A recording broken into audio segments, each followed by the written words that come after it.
Chandu the Magician.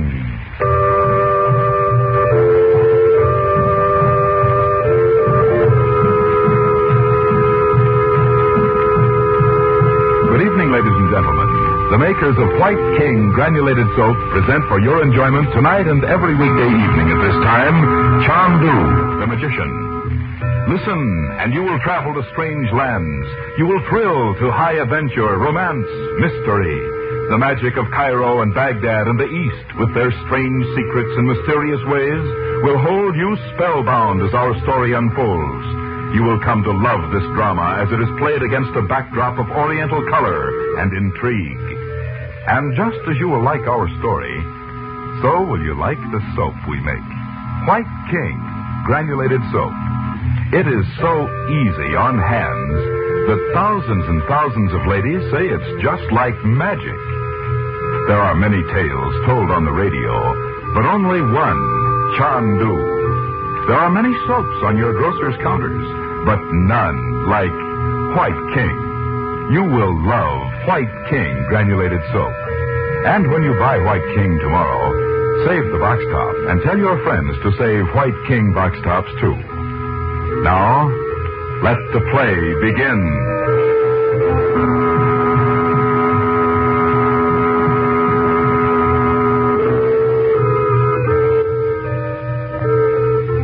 In response to an urgent message from Princess Nadji, Frank Chandler and the Regents embark late at night in a sailboat for a small native village up the Nile from Cairo.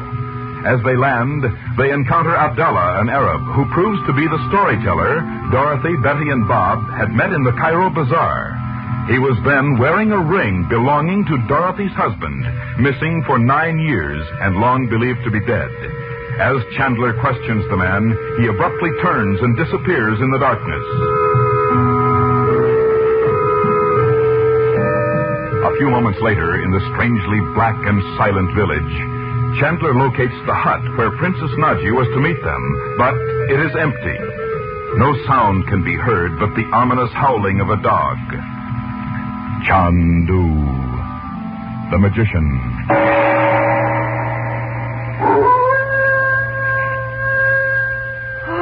Can't we do something about that dog? Maybe it's really true dogs howl when someone's dead. Oh, darling, don't. Well, the princess did say something about death, didn't she, Uncle Frank? Yes, she did. Well, maybe it wasn't the princess at all, though. I'm sure it was, Bob. We didn't see her in that blue flame, and you said you didn't either, Uncle Frank. I know, but it was her voice. This can't be the place we were to meet her. Somehow or other, I've missed the direction she gave us. Well, didn't you think it was odd she should ask us to meet her in a place like this? I did. Well, if she's following Roxor, she can't be too particular about a meeting place. Well, anyway, we aren't going to stay here any longer, are we, Frank? No, we took the wrong path coming up from the river, and there's no time to lose if we're going to find Nadji tonight. The flashlight won't burn forever either. If it goes out, we'll really be stuck. I know. Come along. Oh, goodness, isn't it cold? I'm freezing. I still don't see how you could have missed the way, Uncle Frank. This little hut looks exactly like the picture we saw in the blue flame. Oh, they're all pretty much alike, Betty. Wait here a moment. There was a group of palm trees, though. Sure. 3 tall and 1 short, remember? And the path ran beside the 3 in a row. Oh, I see it now. Well, this must be the hut Nadji meant. Oh, it's funny nobody comes out of any of these houses to see why we're prowling around. Well, I doubt if anyone lives in the village now, Bob. Well, let's try the door. I hope it isn't locked. Look at it. There's nothing to lock it with. Well, wait a minute. All right. Come on in. Oh, it's good to get out of that wind for... Frank, she isn't here either. Someone's been here. There's a table with candles on it. That's better. And here's a piece of paper under the candlestick. A letter from the princess. Is it, Uncle Frank? Yes. At last we're on the right track. Oh, read it, read it. Chandu, I have suddenly learned that a man whom I believe to be Roxor himself is somewhere near this place. I must go in search of him at once. Too much depends on our defeating him to delay one moment. You will understand. What does that mean, Uncle Frank? Do you know? Yes. There is no place more probable for him to conceal himself than in the small pyramid, the one of which you know. For the sake of the cause for which we both work, join me at once. You will find 4 donkeys in the room next to this. They are yours. In the name of the Lotus, I sign myself Nadji. Donkeys? Well, let's see if there really are. Oh, duck your head, Bob. That Oh, I boy. see it. Oh, they're here all right. How about that? I'm almost afraid to meet your princess, Frank. Suppose she knows Robert's actually been dead all this time. Oh, Mother, darling. You look as if you'd already seen the princess and found out Daddy was really dead. Oh, I'm sorry. I knew I mustn't count on anything. Well, Frank, what now? Well, let's see. It's almost morning. There's a hotel, Mina House, only a little way from the pyramids. I suggest we go there. You can get some sleep while I go to meet Nadji. Oh, can't we go with you? Look, here's our transportation. Oh, this one with the black eyes is mine. Oh, let's go, shall we?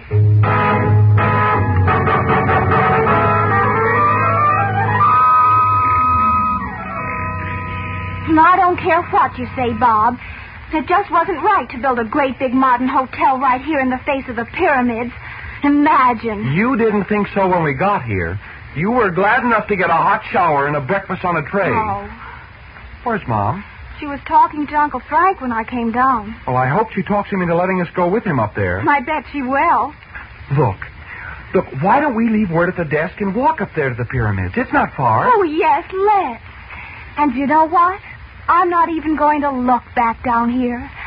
I'm going to pretend the pyramids are out in the middle of nowhere, like they were 5,000 years ago. Oh, sure. You don't have to look so superior.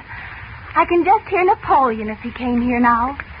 20 centuries looked down upon you, and your golf course and lavender sheep. So it's not picturesque enough to suit you, huh, Betty? No, it certainly isn't. Oh, Mother, you look wonderful. Nobody'd ever know you'd been up all night. Oh, I'm glad of that. Frank, when will the car be here? Any minute now, Dot. Bob and I are going to walk up to the pyramids. Oh, you better leave your coat here, Bets.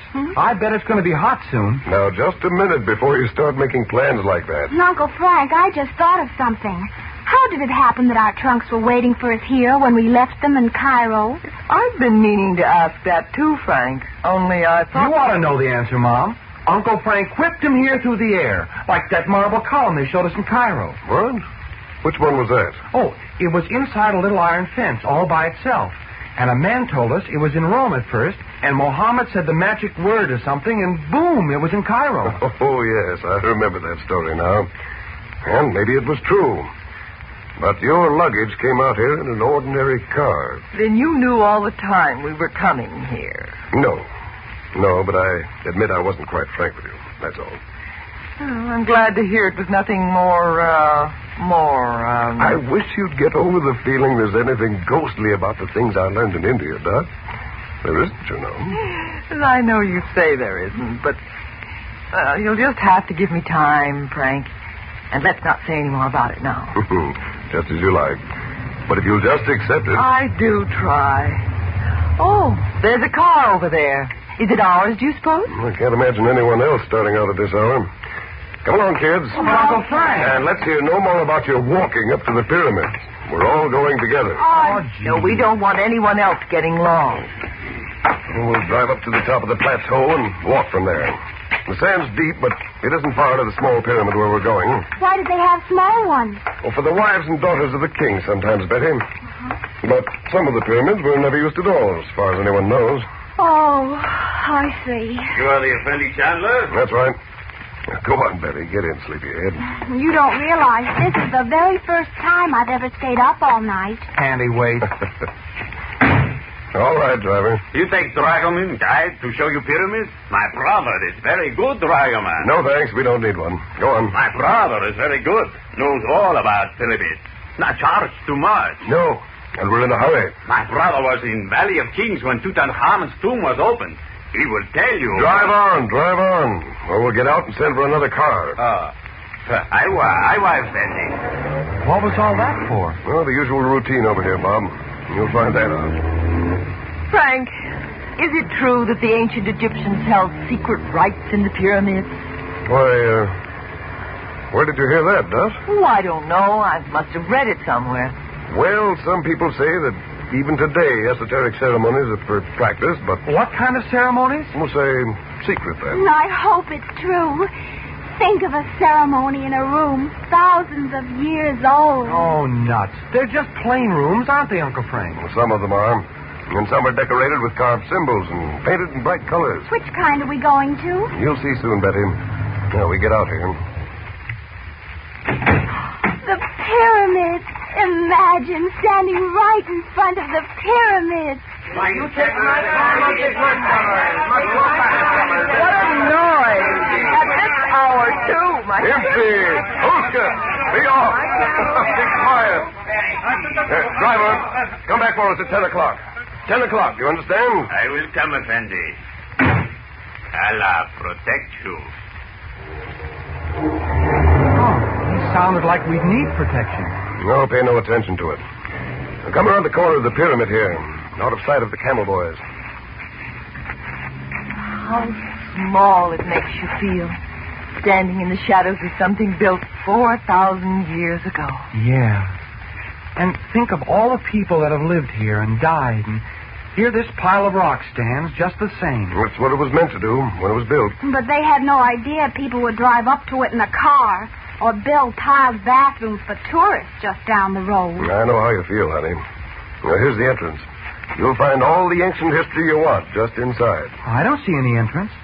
It looks like an old doorway that's been sealed up forever. Well, that's just it. No one would think of it as a real entrance. Won't those camel boys be watching us? No. Pyramids and tourists are an old story to them. Oh, hurry up, Uncle Frank. Let's go in. I want to tell you something first. When the door opens, go in, all of you, as quickly as you can. There's a long corridor sloping downward, and on each side are deep archways with seated statues of Egyptian priests on each side. Oh. I'm telling you this so you won't be frightened when you see them. They look pretty real. Okay, let's go.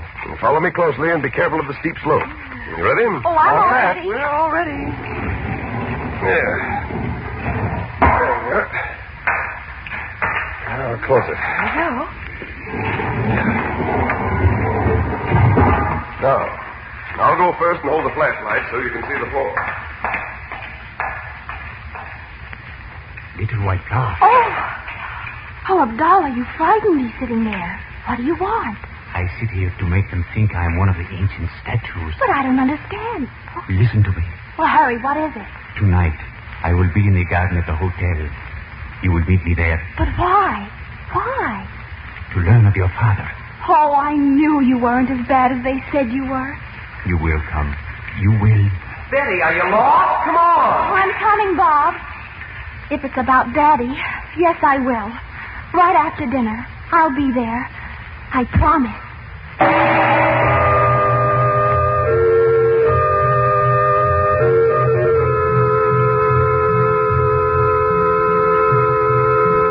We pause before we say good evening to suggest that you and your family listen to Chandu every weekday evening at this time. Travel with us to strange places and faraway lands, and thrill with Dorothy Regent and her children, Betty and Bob, as they're plunged into the mystery and intrigue of Egypt and the Near East. And, of course, we'd like to have you use the soap we made. White King Granulated Soap. You'll love White King. Anything that can be washed may be washed with White King, with safety to fabrics and colors, kindness to your lovely hands, the only hands you'll ever have. So on your radio, remember Chandu the Magician every weekday evening at this time. And at your grocer's, remember White King Granulated Soap. No other soap is like it. You'll say no other soap has ever done your work so well. Good night.